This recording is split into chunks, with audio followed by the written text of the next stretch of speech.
안녕하세요. 지금 이 사람 임수민입니다. 어제에 이어서 인천국제공항의료센터 신호철 원장과 말씀 나눕니다. 공항병원이라서 한적하고 편할 줄 알았더니 탑승 직전에 아픈 응급 환자들도 많고 비행기 안에서 환자가 발생하면 원격 진료도 해야 하고 돌발 상황의 연속이었다고 합니다. 일이 너무 고되고 힘들어서 그만둘 생각까지 했다는데 신호철 원장은 20여 년 동안 공항의사로 자리를 지키고 있습니다. 오늘은 신호철 원장으로부터 다양한 항공질병 대처법에 대해서도 알아볼 텐데요. 비행기만 타면 귀가 먹먹하고 답답하고 불안해지면 어떻게 해야 할까요? 임신 몇 주까지 비행기를 탈 수 있을까요? 수술하고 얼마 후에 비행기를 탈 수 있을까요? 궁금한 게 많은데요. 공항의사 신호철 원장 지금 만나봅니다.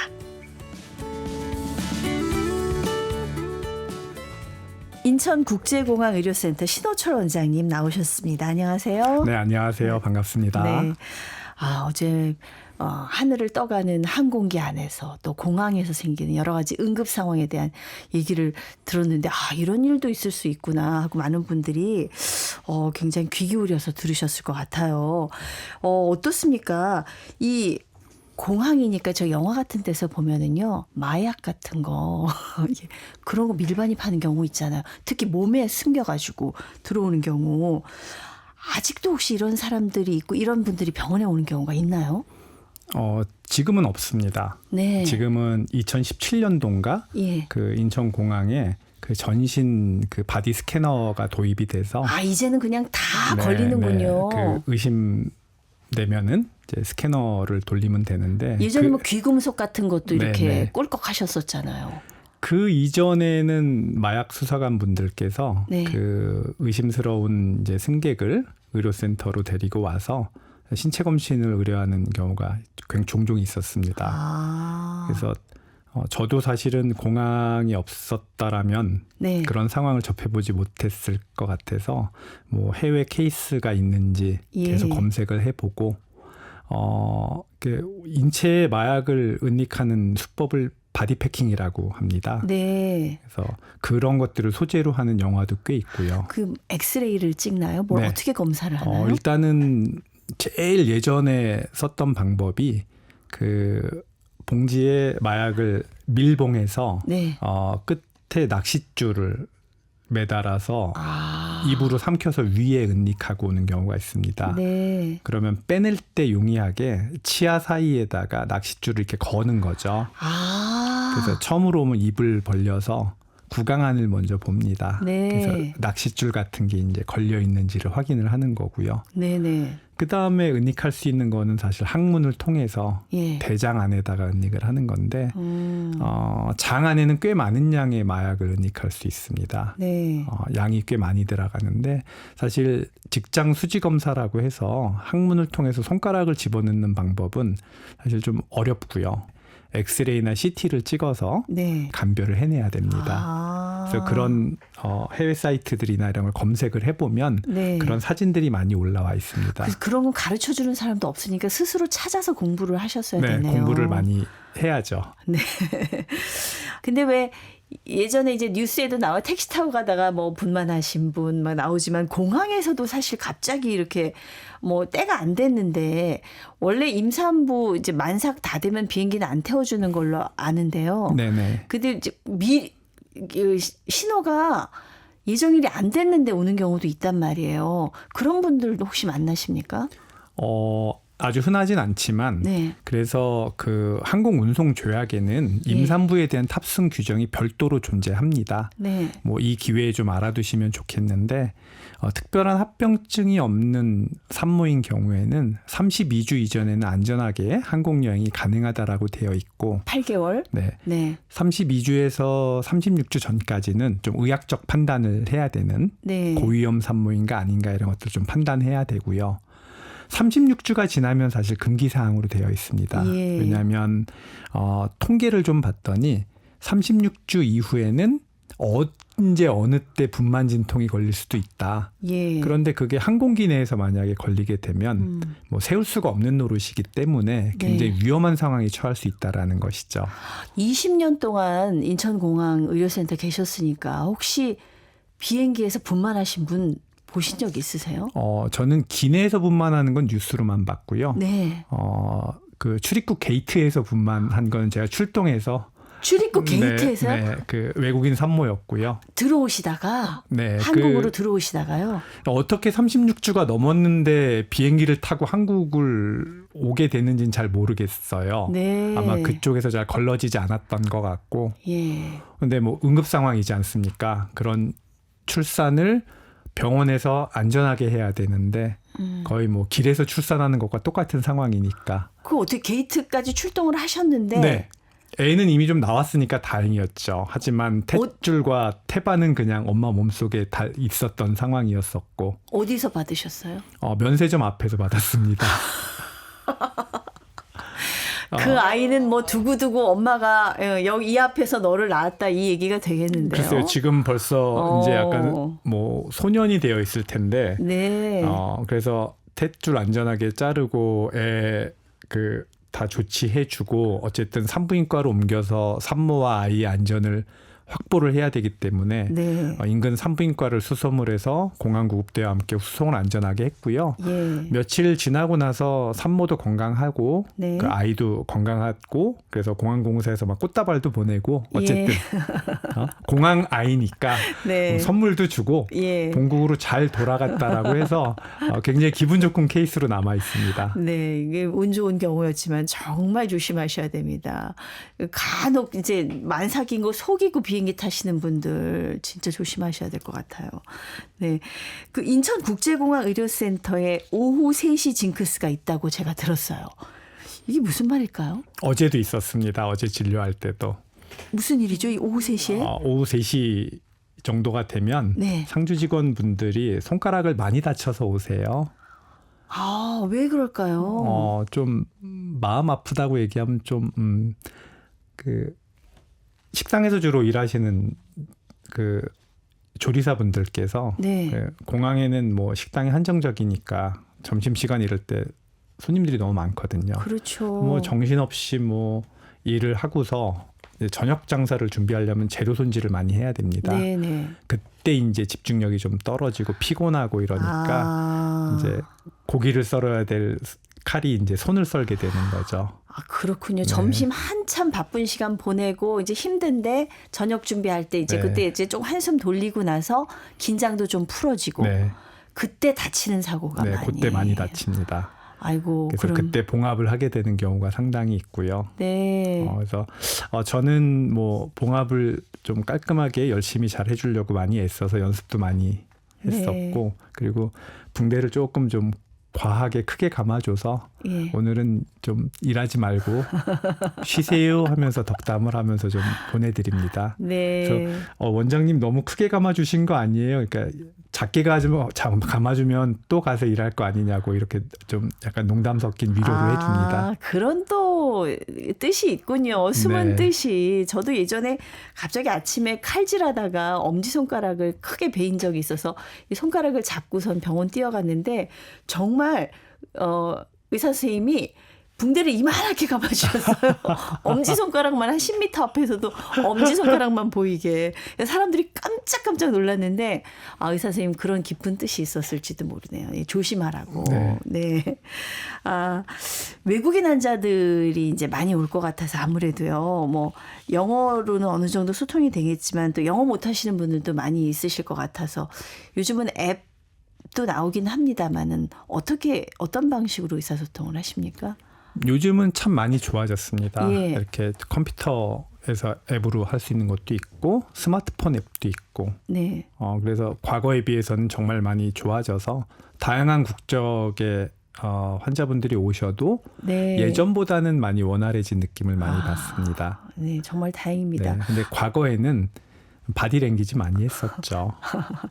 그 아플 때 말이 안 통하면 병원에 가서 진짜 답답할 것 같아요. 왜 배가 아픈 것도 왜 스르르 아픈 게 있고 막 콕콕 쑤시는 게 있고 막 뒤틀리듯이 아픈 게 있는데 그걸 외국어로 어떻게 표현을 합니까? 너무 어렵죠. 그러니까요. 우리나라가 가지고 있는 고유의 표현들이 예. 외국어로 번역되는 것 자체가 어려워서 네. 그냥 그래서 항상 진단을 낼 때 조금 더 신경을 쓰고 에너지가 많이 소비되는 건 맞습니다. 네, 그러니까 그들이 네. 표현하는 언어가 내가 정말 제대로 이해하고 있는지에 대해서. 예. 근데 아무래도 경험치가 많이 쌓이다 보니까 네, 네. 그런 것들도 그렇게 크게 어렵지는 않게.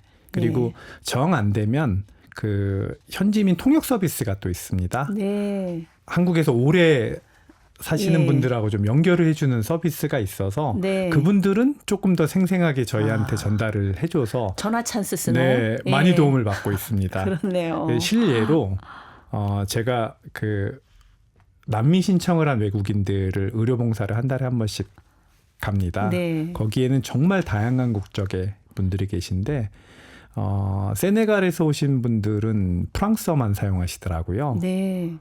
프랑스어 한마디도 못하지 않습니까? 그런데 또 프랑스어로 직접 통역을 해주시는 서비스로 전화 찬스를 쓰니까 네. 정말 생생하게 전달을 해주시더라고요. 예, 세상이 많이 좋아졌습니다. 인천국제공항 의료센터의 우리 신호철 원장님, 20년 동안 인천공항에 계셨어요. 뭐 코로나 전에는 이 의료센터 이용객이 1년에 7, 8만 명이라고 하셨으니까 얼마나 많은 환자가 거쳐갔겠습니까? 기억 뭐 다 못하시겠지만 그래도 머릿속에 가슴속에 남아있는 분들이 계실 것 같아요. 좀 한 분만 소개를 해 주시겠습니까? 그 공항에는 약간 노숙을 하시는 분들이 계십니다. 공항 안에서요? 네, 왜냐하면 공항이라는 환경 자체가 그래도 뭐 여름엔 좀 시원하고 네. 겨울엔 좀 따뜻한 환경이기 때문에 네. 의외로 곳곳에 노숙하시는 분들이 좀 계십니다. 그렇군요. 네, 공항을 안전을 관리하시는 분들 입장에서는 좀 약간 항상 지켜봐야 되는 네. 입장이지만 저의 입장에서는 그분들이 아프거나 병을 얻으면 또 병원에 환자로 오셔야 되기 때문에 유심히 봐야 되는 또 예비 환자이기도 하고요. 네. 외국인 노숙자분이 계셨습니다. 네, 그 약간 만성 음주 상태, 영양결핍 상태로 실려 오셨었는데요. 예. 원래는 미국에서 현지 그 영어 강사로 초대돼서 오신 분인데 네. 만성 음주의 문제 때문에 뭐 해고되고 고향으로도 못 가고 공항에서 아마 그 노숙 생활을 하셨었나 봅니다. 그래서 결국은 탈진해서 이제 의료센터로 실려왔는데 네.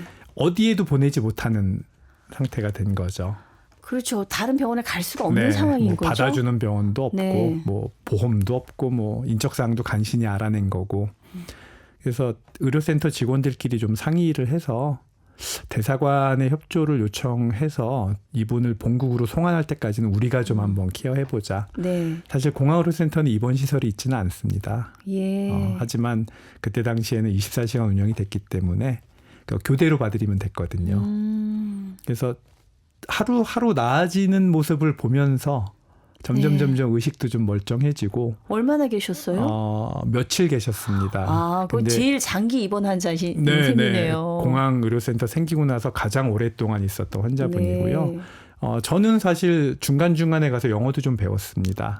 영어 강사셨으니까. 네, 그래서 진료실에서 이렇게 영어로 표현하는 게 맞느냐, 현지에서 이런 거 통하느냐라는 것도 좀 물어보고요. 네. 그분이 술을 안 드시고 영양 상태가 회복이 되니까 굉장히 유쾌하고 발랄하고 또 젠틀하신 분이셨고요. 네, 네. 미국 대사관의 협조가 잘 돼서 예. 가족들이 좀 다시 만나겠다 이렇게 네. 돼서 결국은 저희가 환송해드리고 미국으로 돌아가셨습니다. 네.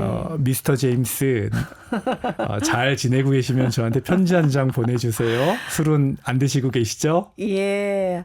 참 정말 영화 같은 일들이 많이 벌어지네요. 인천공항 의료센터 그 안에서도 말이죠.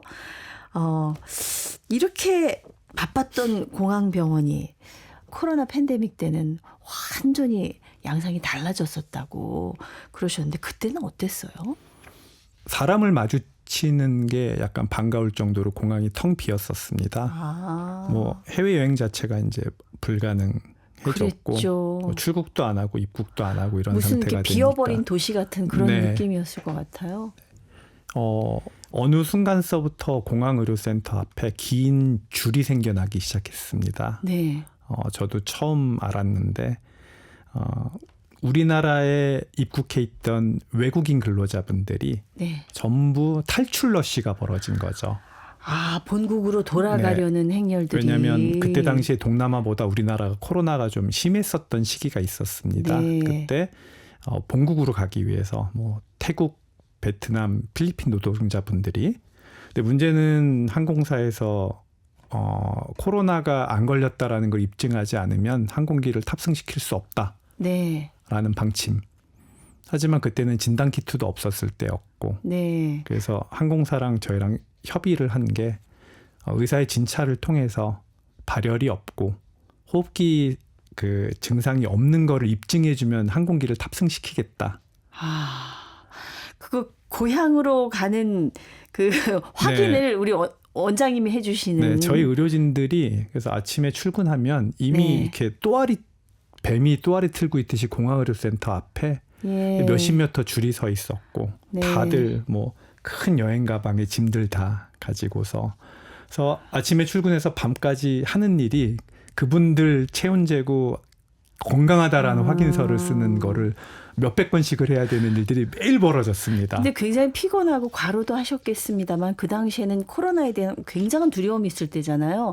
근데 그 많은 환자들을 의사분이지만 대하는 게 조금 두려운 마음도 저는 있었을 것 같아요. 솔직히 저도 집에 가면 이제 한 집안의 가장이고 또 연로하신 부모님도 만나야 하고 그래서 뭐 코로나에 감염되지 않기 위해서 중무장을 하고 땀은 뭐 다 속옷까지 다 젖을 정도로 나고 의사소통은 잘 안 되고 하루하루가 굉장히 좀 육체적으로나 정신적으로나 힘들었던 시기이긴 하지만 지금 지나고 보니 뭐 그런 시기도 다 지나가더라라는 느낌입니다.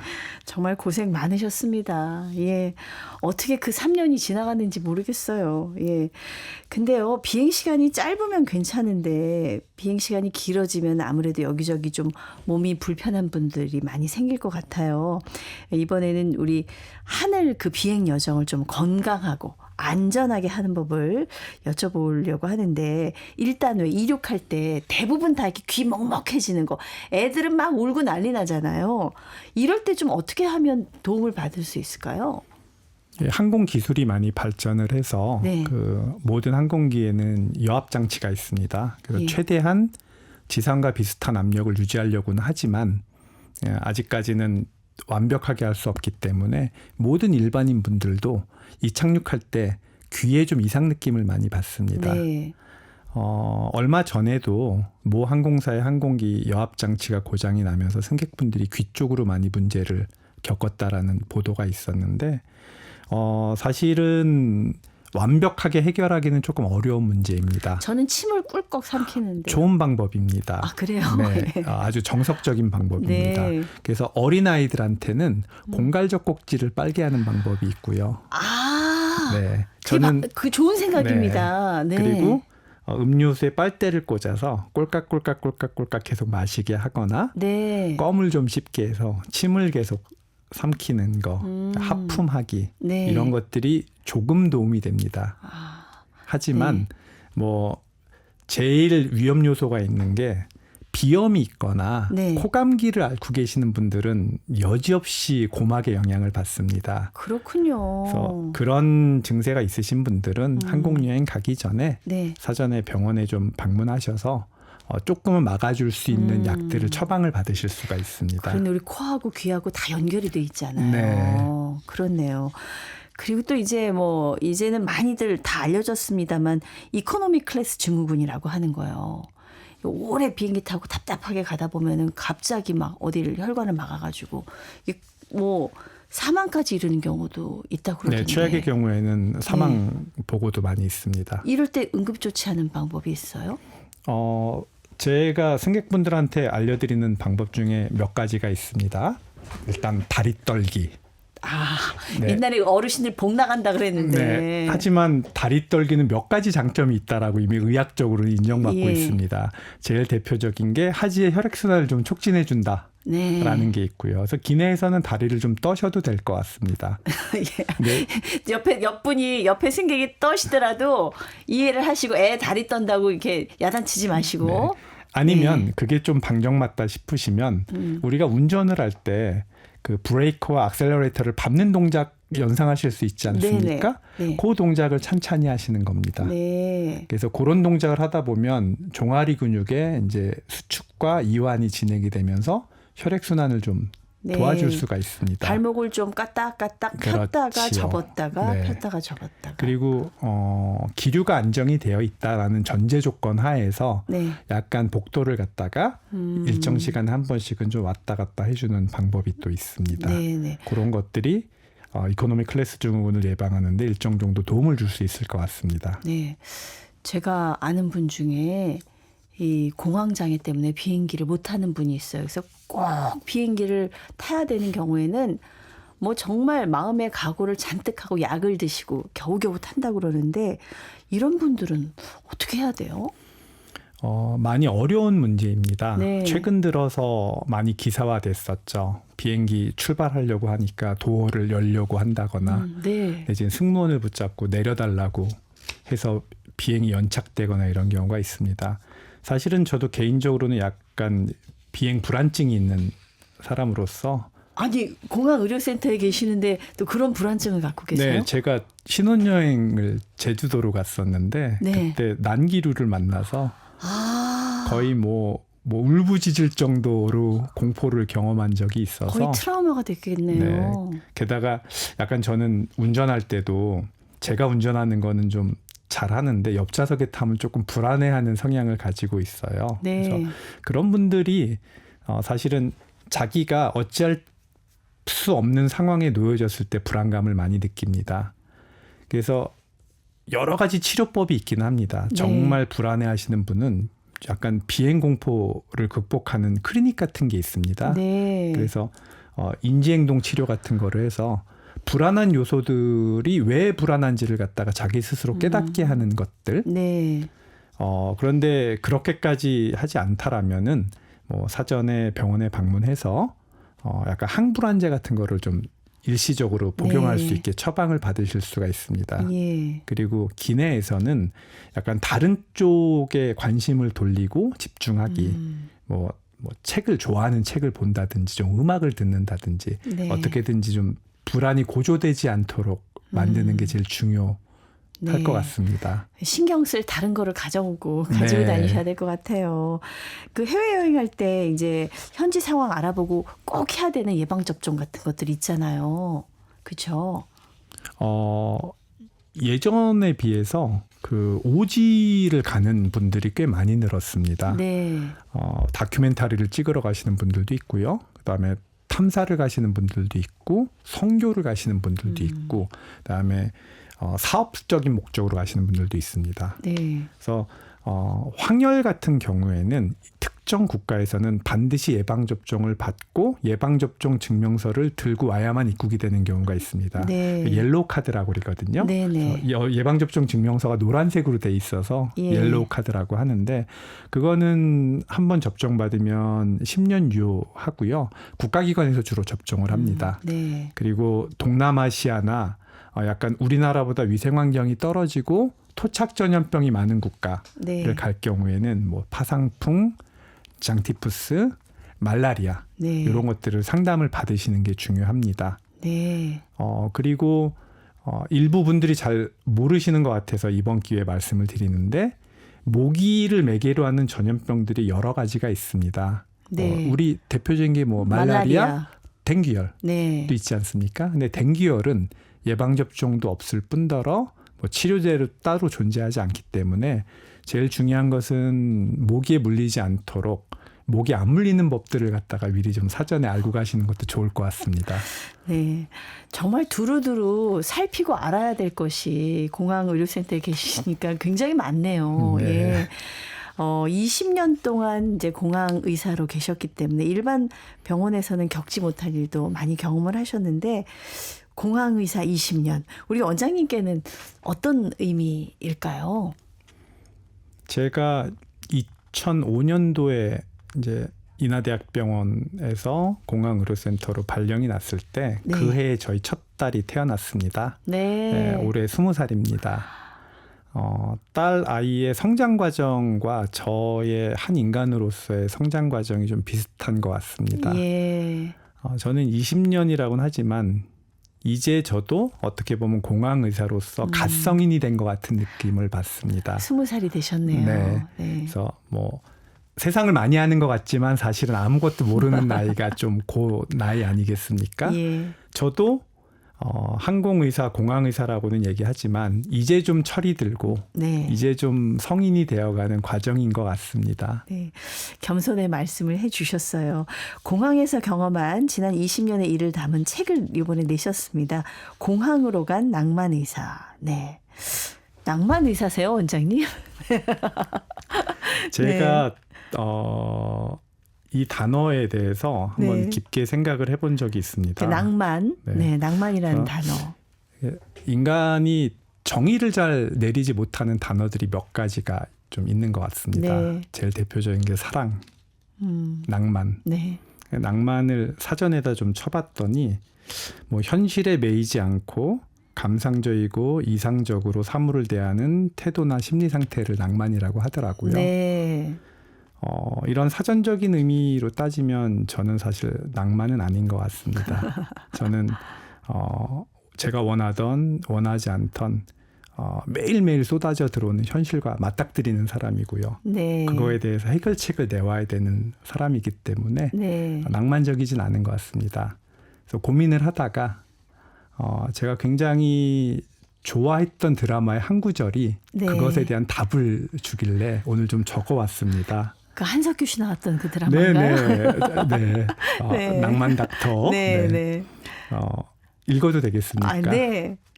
우리가 왜 사는지, 무엇 때문에 사는지에 대한 질문을 포기하지 마라. 그 질문을 포기하는 순간 우리의 낭만은 끝이 나는 거다. 저는 그래서 제가 공항의사로서 왜 이렇게 오래 일을 하고 있는지에 대한 저 스스로에 대한 의문을 계속 가져나가는 것이 저의 낭만을 지키는 방법이 아닐까라는 생각이 듭니다. 끊임없이 고민하는 거. 예, 그게 낭만의 본질이다. 아무 생각 없이 사는 게 낭만이 아니었어요. 네. 앞으로 인천공항 찾을 때는요. 우리 신호철 원장님 생각하면 좀 마음이 든든해질 것 같습니다. 오늘 감사합니다. 네, 감사합니다. 여행객과 인천공항 직원들의 주치의시죠. 인천공항 국제의료센터 신호철 원장이었습니다.